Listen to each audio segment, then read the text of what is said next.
Hyundai Kona Facelift. Is it practical or not? Welcome back to Car Files. And today in our What the Function series we will talk about the practicality of Hyundai Kona Facelift. Let's start. Unfortunately, the interior is still 50 shades of grey. Grey, grey, grey, grey, grey, another grey, another grey, oh, red and blue, thank you. It is mostly good from the terms of practicality, but it is boring. So what do we have here? Wireless charging, USB connector for Apple CarPlay, a lot of buttons for climate control system, but most of them are physical, so it means that you are safe from touching the touchscreen. In general, all the functions are standard, but what I really like here is the driver-only option. It disables the climate control system on the right side and spends the energy only to cool down the driver part. It's amazing. Very detailed signals if passengers on the back seats are fastened. Looks fun. No gearbox lever here. Obviously it's electric car, why do we need it here? Parking mode, neutral mode, driving mode, and rear seats heating, steering wheel heating, auto hold, rear view camera, passenger seats heating, and selecting different drive modes. We have different driver screen interface depending on the drive mode. We have normal mode, sport, and eco. A little bit confusing buttons, mode and another mode. So this one is for the multimedia system, this one is for cruise control system. And one more confusing thing here, it's this button. All our buttons works in a way when you move it to the top, it increases something, when you move it down, it lowers something. Speed, volume of the music, options in the menu.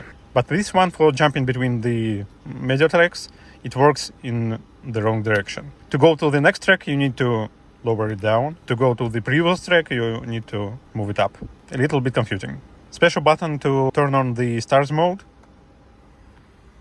I can't see it. Okay, I think it's not working. Voice assistant, phone control. Steering assistant works pretty fine. Changing on the distance between your car and the next one, and that's it. Also, we have these two pedals at the steering wheel. And the idea behind these pedals is to change the level of recuperative braking and charging. So now it's on 0 level and we don't brake at all. Let's increase it.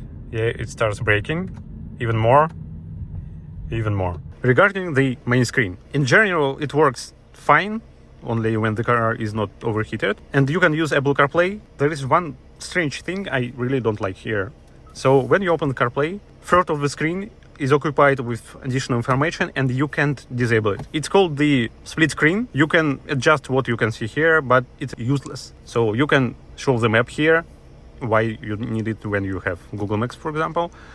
You can see some information about range and the battery, but again, you don't need it. You have it here. And you can click this button and hide it, but still the CarPlay will be shown only for 2/3 of the screen.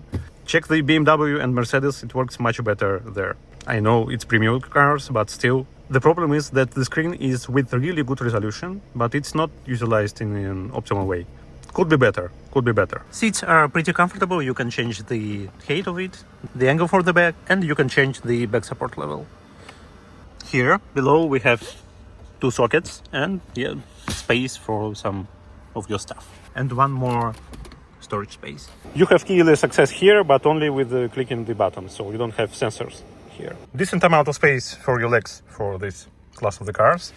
One more charger port and place for your stuff. 2 cup holders and very small middle seat. I think they managed to find the best possible angle for the back support for the small car, but the maximum height for people sitting here is, I think, as usual, 180 centimeters. The trunk here is quite small in comparison to the competitors, and you can't even fit your saw here, maybe only here. That's it. It's okay. And a little bit more space here for your stuff. The seats can be folded from the back. Yeah, don't forget to take away your key from there. The charger port is still located at the front, but now at least we have the nice and sleek front grille without the grille, actually. Same as on Teslas. Looks much better than the previous one. So if you want some fun car with the modern interior, with nice materials, it's not the Hyundai Kona. There are better options. But if you want something practical and with a good range, that's the option you can afford. The only problem with all electric vehicles and their range is that they are not suitable for driving in Germany. But that's a topic for another video. Don't forget to subscribe, leave your comment and like, and watch something here. See you!